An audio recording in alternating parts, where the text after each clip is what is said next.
Nous sommes de retour sur le plateau de la Grande Team. Merci d'être avec nous. On espère que vous passez une belle soirée sur les antennes de la 3. En tout cas, ça nous fait plaisir de vous avoir aussi nombreux devant votre télévision, devant votre téléphone, devant votre ordinateur, pourquoi pas, puisque la Grande Team est disponible sur le canal 203, StarTime 740, la TNT numéro 3, ou encore en téléchargeant l'application RTI Mobile. Et vraiment, vous êtes très nombreux à nous suivre un petit peu partout dans le monde. On vous embrasse et on vous salue, on vous en remercie. Guyorlus est arrivé sur le plateau. Salut Guyorlus. Bonsoir Tia. Ça va? Super bien. D'accord. Bonsoir à tous. Salut. Guyorlus. Vous étiez devant le match. C'était bien? Oui, une rencontre serrée entre l'Atlético et Manchester City. Eh bien, finalement, c'est City qui a fait la différence et City qui a su se qualifier pour la suite de cette compétition. L'Atlético a défendu encore. Ils ont perdu un match alien à 0. Non. C'est un match qui a été assez engagé avec des actions à répétition de l'Atlético Madrid. Mais c'est plutôt City qui était, on va dire, réaliste, qui a su gérer cette rencontre-là. Parce qu'au dernier moment, on va dire à quelques secondes de la fin de cette rencontre, il y a l'Atlético Madrid qui a mené une contre-attaque, mais qui a été, on va dire, sauvée de justesse par le gardien de but. D'accord. Bon, on aura l'occasion de revenir sur cette rencontre demain a priori. Pour le moment, on va se focaliser sur celle d'hier, entre Chelsea et Chelsea et le Real Madrid. Oui, c'était hier, on l'a vécu ici dans la Grande Team. C'est l'actu de ce soir.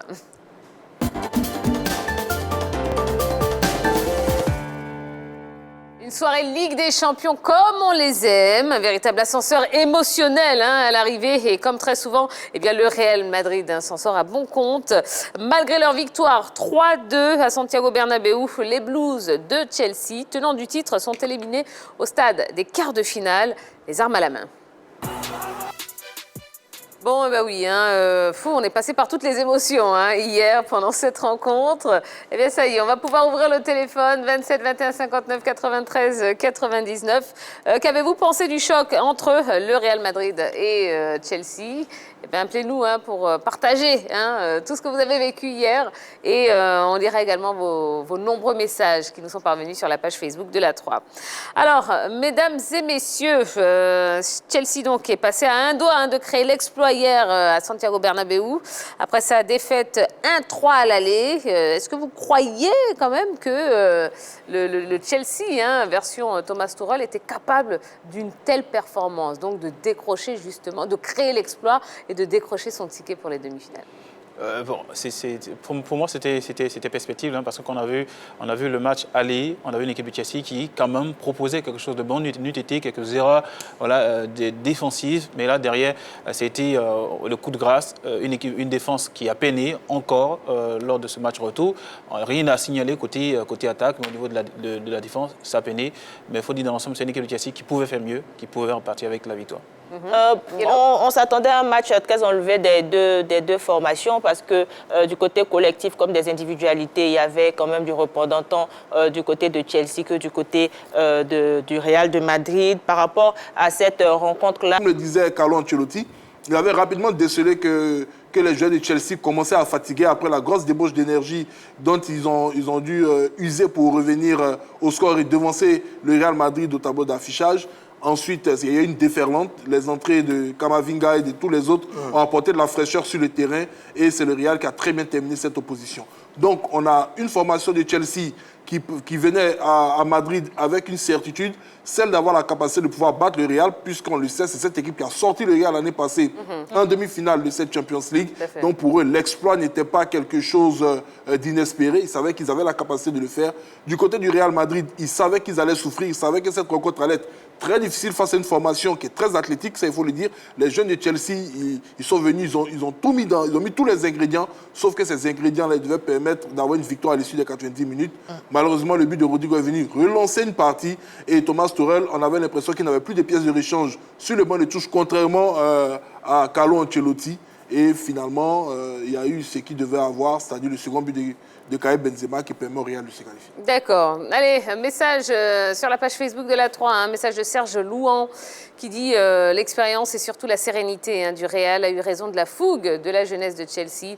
Un bon entraîneur, c'est celui qui fait des ajustements au cours du match en fonction de l'adversaire et Ancelotti en est un. Bon, je ne lirai pas la suite parce que bon, c'est pas utile. Voilà, il a fait la comparaison avec Patrice Baumel. C'est pas utile. Allez, continuez, hein, on prendra encore d'autres. Il a tort de comparer Ancelotti à... Vraiment. Voilà. Patrice Baumel, il a tout à fait comparaison tort. n'est pas raison, donc voilà, passons. C'est pas le même niveau. Alors, il y a quand même pas mal de voix hein, qui s'élèvent contre l'arbitrage lors de ce match retour. Par exemple, les médias catalans qui tirent à boulet rouge hein, sur l'arbitre, donc qualifiant le but annulé. Vous savez, le but qui a été annulé donc à Marcos de scandale. Vous pensez que l'arbitrage a interféré dans l'issue de cette rencontre ou pas? Absolument pas, ce sont les règles, je ne sais pas. Vous savez, c'est un jeu auquel ça donne très bien la presse espagnole. Quand il s'agit soit d'une équipe de Madrid, d'une équipe de la Catalogne, il n'y a jamais de victoire normale. Il faut toujours trouver la petite bête. Donc je pense que c'est le rôle de la presse catalane de toujours chercher à la petite bête pour décrier une qualification du Real ou du côté de Madrid également, pourquoi pas décrire une qualification du FC Barcelone. Ça fait partie de leur culture. Mais je pense que pour tous ceux qui ont suivi la rencontre hier, vraiment, M. Marcignac n'est pas du tout je voulais dire, à vilipender ou à blâmer. Il a eu un arbitrage très correct.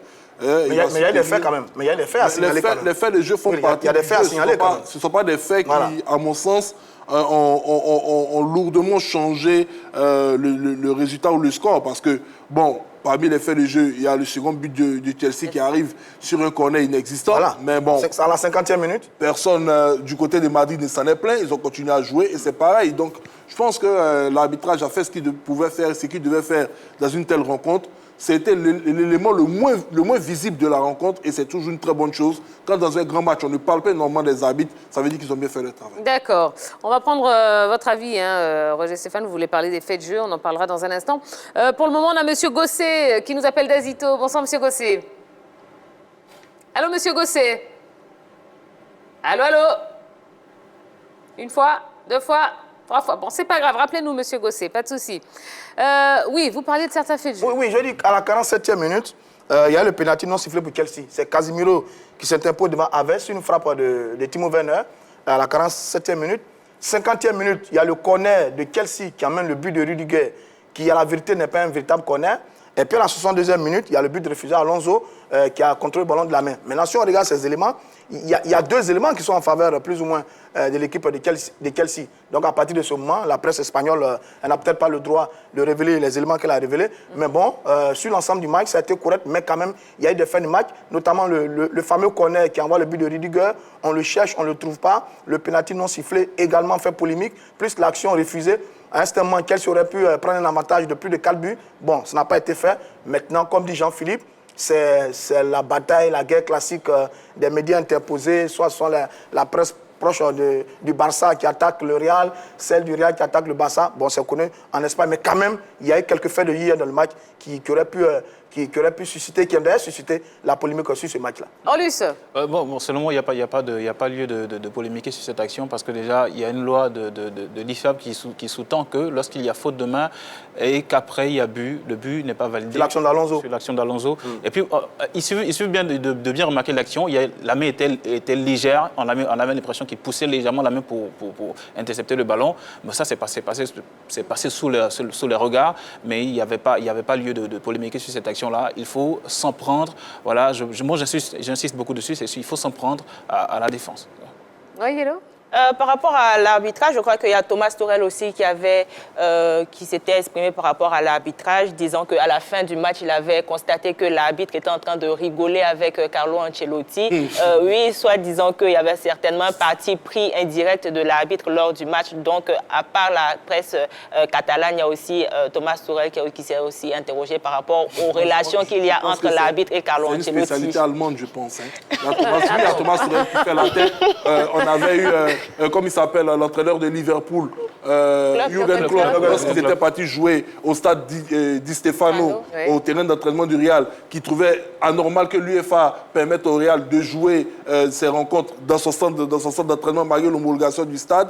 Voilà, et on a l'entraîneur Nagelsmann du Bayern qui disait hier à Villarreal qu'ils ont eu tort de le laisser en vie. Donc c'est une spécialité des entraîneurs allemands. Ils sont toujours grincheux quand ils perdent. Finalement, chaque pays a sa spécialité. D'accord.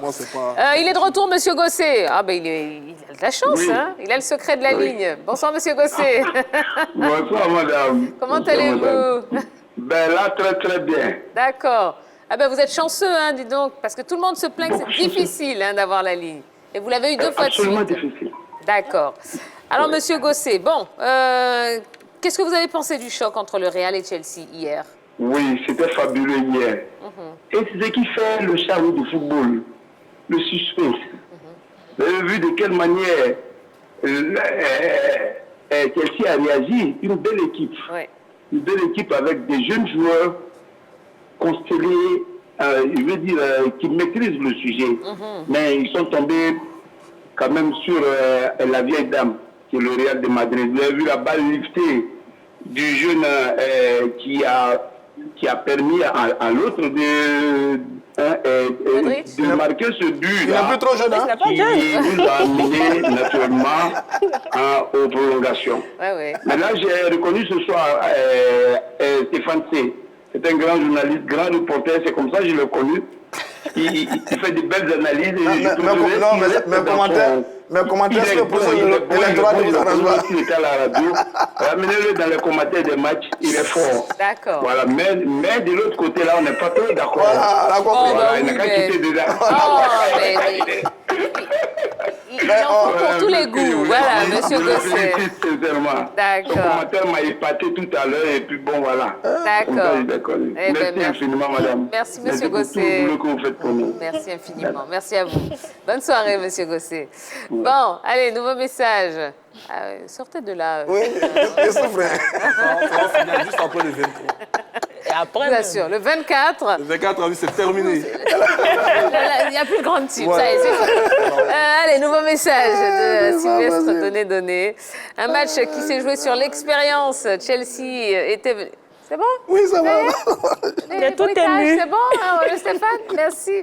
Chelsea était venu à Bernabéu pour arracher la qualification. Le Real Madrid, de son côté, a misé sur son expérience pour faire passer l'orage des Blues. Karim Benzema, l'homme de la Maison Blanche, a encore fait la différence. À la Madrid. Oui, quelqu'un a envie de s'exprimer? Non, pas particulièrement. D'accord. Vous savez, Alors, nous sommes en train de gravir des montagnes, hein, c'est comme l'Everest. Après le PSG, c'est Chelsea. Et puis bon, là encore, C'est qui, nous?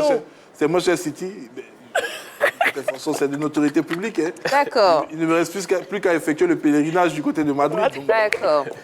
Bon, un mot sur cet extérieur monumental de Luka Modric. Eh oui, en direction de Rodrigo. Est-ce qu'on va avoir les images? Voilà, de Rodrigo pour le 1-3. Voilà, un geste splendide et décisif à la fois. On parle du buteur Benzema, mais finalement, est-ce que c'est pas plutôt Modric qu'on devrait féliciter? il a été qui élu homme du match hier. Tenez-vous bien, Modric, c'est 36 ans, bientôt 37. Ouais. Donc voilà, le monde a déjà reconnu le talent de ce milieu de terrain phénoménal. Et il continue sur sa lancée. On espère l'avoir. Quand je dis on l'espère, je parle du monde du football. Avant que Yelo ne me demande pourquoi j'ai dit encore on. L'avoir encore longtemps sur les terrains pour nous gratifier, pour nous gratifier de ses gestes. Il en pour parler avec la direction du Real Madrid pour essayer de prolonger encore d'une année. Normalement, cela devrait être fait dès le mois prochain, le mois de mai. Et on attendra de voir. Mais Modric, pour moi, c'est vraiment quelqu'un d'extraordinaire. Et le geste qu'il a réalisé, à mon sens, il doit rejoindre celui d'un certain Karim Benzema dans l'ancien étreint de l'Atlético de Madrid. On se rappelle de cette demi-finale, ce poster où il avait éliminé 3 adversaires sur la ligne. Je pense que ce genre d'images, on doit les retrouver dans le musée du Real Madrid. Donc voilà, ce sont des joueurs exceptionnels. Non, je ne peux pas en dire plus. Je crois qu'il a fait le tour. Le milieu de terrain du Real de Madrid, Kroos, Casemiro, Modric. Il fut un moment où ils étaient vraiment en difficulté, parce qu'un peu vieillissant. Mais là, à 36 ans, il nous fait un peu du Zinedine Zidane. Je me rappelle de la Coupe du Monde en 2006, où Zidane avait quasiment le même âge. Il avait ébloui le monde entier à cette Coupe du Monde en 2006. Même qu'il évolue dans ce milieu avec Casemiro et Toni Kroos. Et en 12 ans, le Real Madrid a joué 10 demi-finales de Ligue des Champions. Jouera plutôt sa 10e demi-finale de Ligue des Champions. C'est dire la régularité de ce monsieur, et je ne vais pas dire ses lieutenants, mais de ses compères du milieu. Et il est en train d'encadrer encore ces jeunes qui arrivent. On a pu le voir hier dans un milieu avec Valverde, Camavinga, Voilà, des garçons qui sont rentrés en cours de rencontre pour pallier aux sorties de Casemiro et de Toni Kroos. Qui n'étaient pas très contents de sortir. Hein, c'est normal, vous savez, ce sont des compétiteurs. Oui, parce qu'après, tu fais entrer deux jeunes qui sont des concurrents. Ce sont des compétiteurs nés. En plus, ils sortent à un moment où la rencontre, où le club est en train d'être éliminé.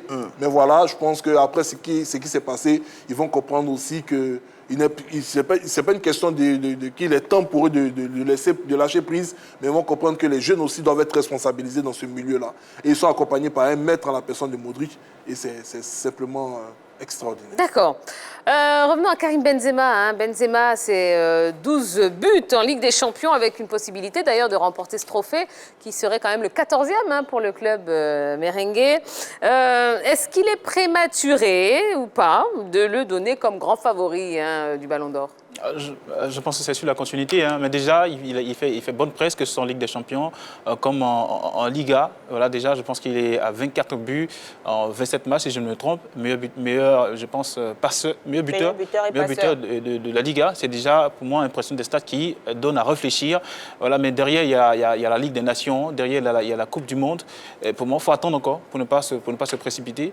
Donc je pense qu'il est sur la bonne lancée pour moi. D'accord. Attendez. On a un nouvel intervenant, Monsieur Perico, qui nous appelle de Yakassé à Tobruk. Bonsoir, Monsieur Perico. Bonsoir, Tia. Comment allez-vous? Oui, je vais bien, mais ce n'est pas à Tobruk. C'est où? C'est Yakassé, Fiassé. Ah, d'accord. Bon. Ouais. Très bien. Yakassé? Faut pas m'envoyer chez les acquis là-bas. D'accord. Bon retour parmi nous, Monsieur Perico. Ça fait 2 jours, hein? Oui, mais vous avez dit tout à l'heure que c'est difficile d'avoir la ligne, donc N'est-ce pas? Bon, Monsieur Perico, qu'est-ce que vous avez pensé du choc entre le Real et Chelsea hier? Bon, en tout cas, j'ai suivi tout le match. C'était un très beau match. Bon, moi, je supportais l'équipe qui a gagné.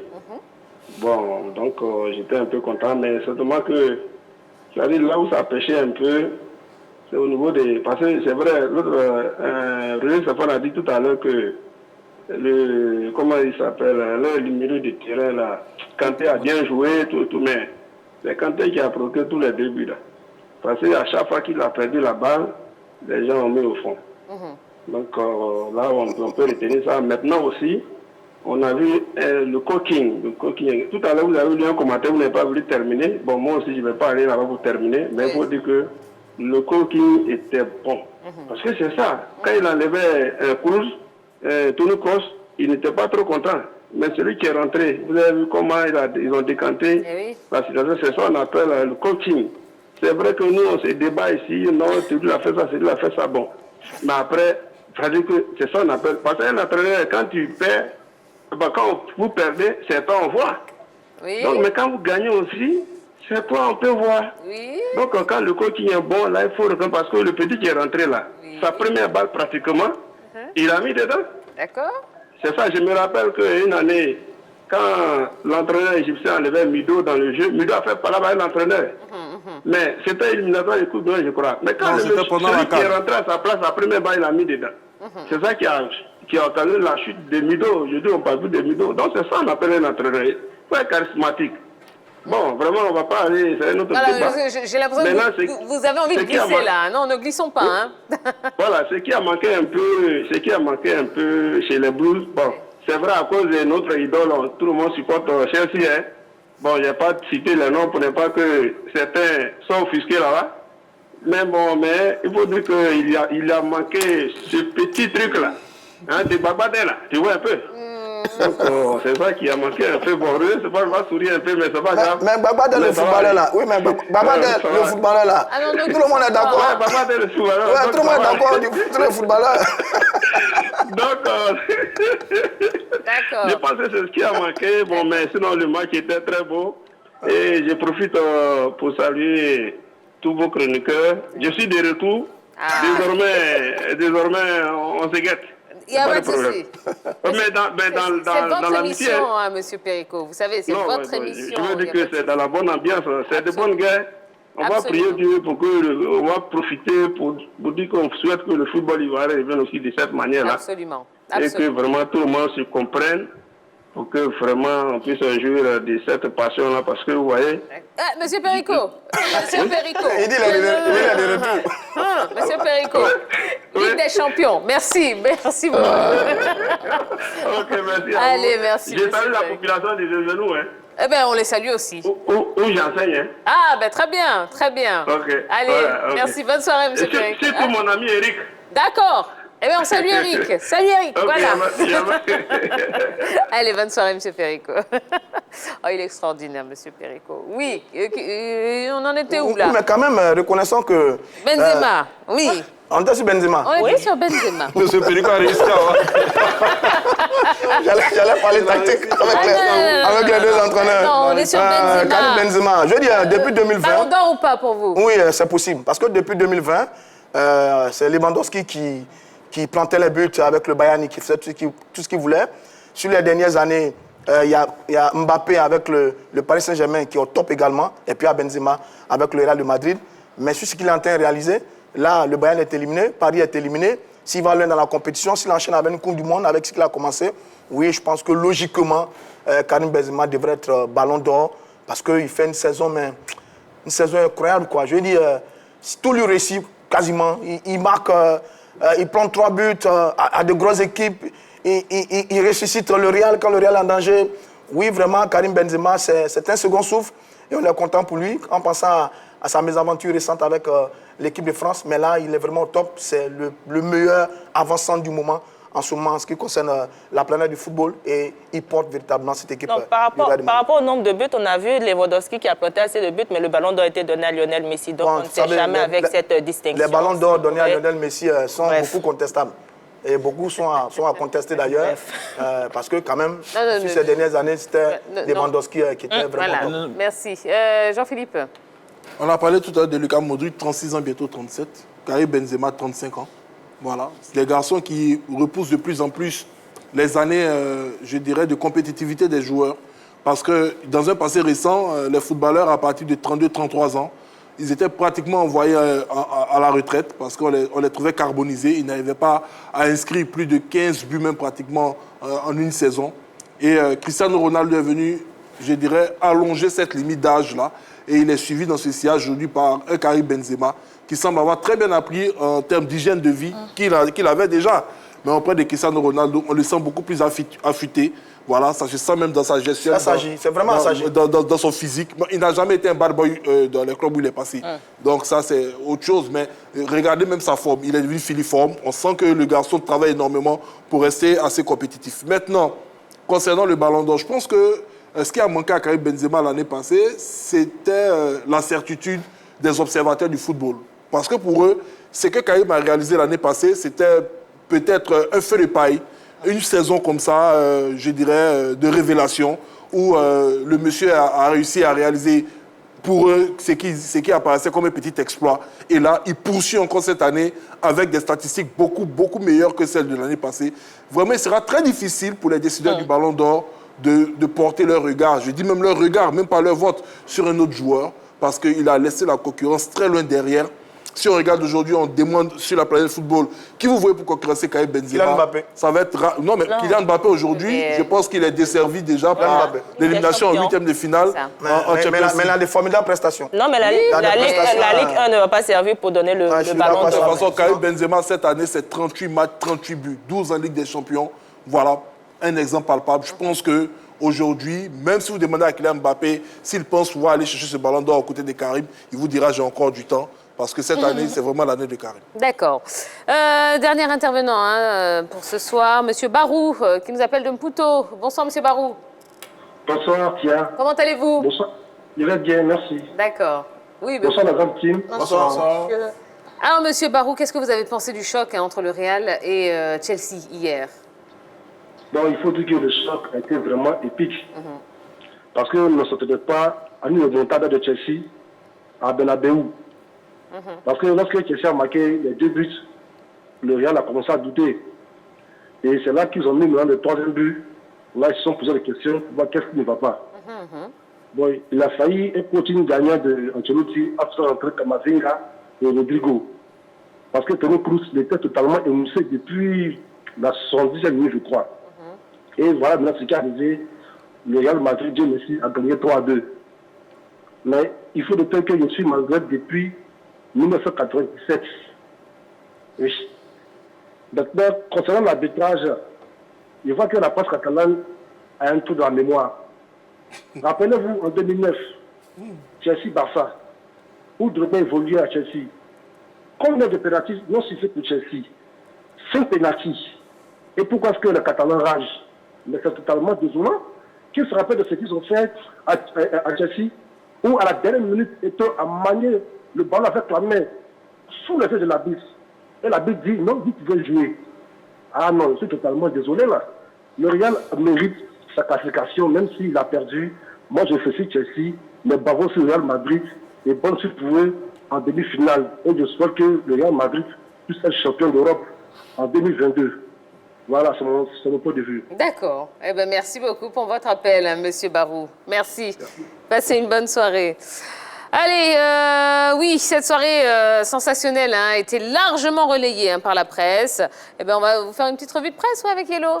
Oui, alors, ne faisant pas très confiance à mon accent espagnol, je vous donnerai la version traduite des différents titres. Alors, Marca a titré « Quelle nuit, quel délire ». Donc, Que noche, que delirio. Ok, donc merci pour ma traductrice. Du côté de As, qui n'est pas resté en reste, un seul adjectif signifie aux médias espagnols, pour magnifier le succès des merengues immortels, écrit-il. Super Sport en écho salue la grandeur du vice-champion d'Espagne, une grandeur personnifiée par Karim Benzema et son but en or mis en exergue par l'équipe. Et le Mundo Deportivo, pour sa part, a fait un clin d'œil à Villarreal avec en manchette un sous-marin atomique, saluant ainsi la qualification héroïque de Unai Emery et ses poulains face au Grand Bayern Munich. Tiens, vous voyez, sur les deux derniers organes de presse, Sport et Mundo Deportivo, ce sont des organes de presse catalans.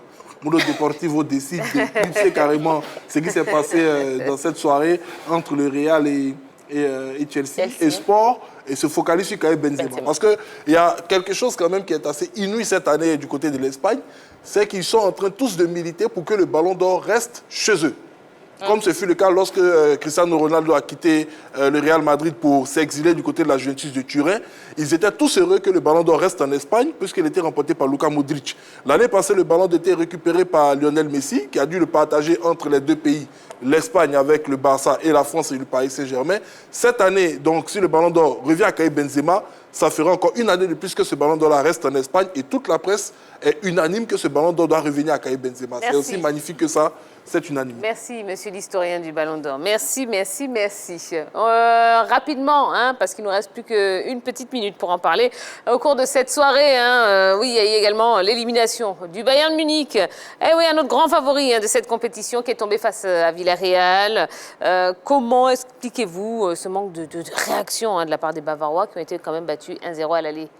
Gerlus. Oui, bon, moi, franchement, ça ne m'a pas tellement surpris. Est-ce qu'on a un Bayern un peu trop sûr de lui? J'ai vu par exemple sur l'équipe que Kimmich et Goretzka jouaient récupérateurs. Et puis ils avaient quasiment 5 joueurs devant. Sané, Müller, Michelin, Koeman et Lewandowski. Deux sur leur côté qui sont Koeman et Sané. Et puis beaucoup de joueurs devant. Est-ce que le Bayern, trop dominateur en Allemagne, qui n'a plus vraiment de gros adversaires aujourd'hui, que ce soit Dortmund, Leverkusen, Mönchengladbach, Leipzig ou autres, est-ce que ce Bayern-là est tiré vers le sommet par toutes ces équipes? Ajouter à cela un effectif avec quelques joueurs qui sont vieillissants, Lewandowski, Müller, autres, le gardien Manuel Neuer. Oui, c'est un Barça, un Bayern qui devrait peut-être faire un peu sa mieux, se secouer, mais ça, 2 revers de suite pour les Bavarois dans une telle compétition, c'est rare, mais enfin bref, c'est peut-être la fin d'un cycle du côté du Bayern. D'accord. Est-ce que cette élimination amenuise un petit peu les espoirs de Ballon d'Or pour Lewandowski? Ben oui. Et puis je ne pense pas que cette année, il fasse partie des favoris même du Ballon d'Or, parce que on sent déjà les indices concernant le Ballon d'Or dans la presse. Comment la presse traite les performances des différents athlètes, et Lewandowski n'en fait pas partie. Bon, le seul élément que j'aimerais dire, c'est que le Ben, ce n'est pas une formation aussi vieillissante que ça. Ils ont peut-être 3 ou 4 trentenaires dans le 11.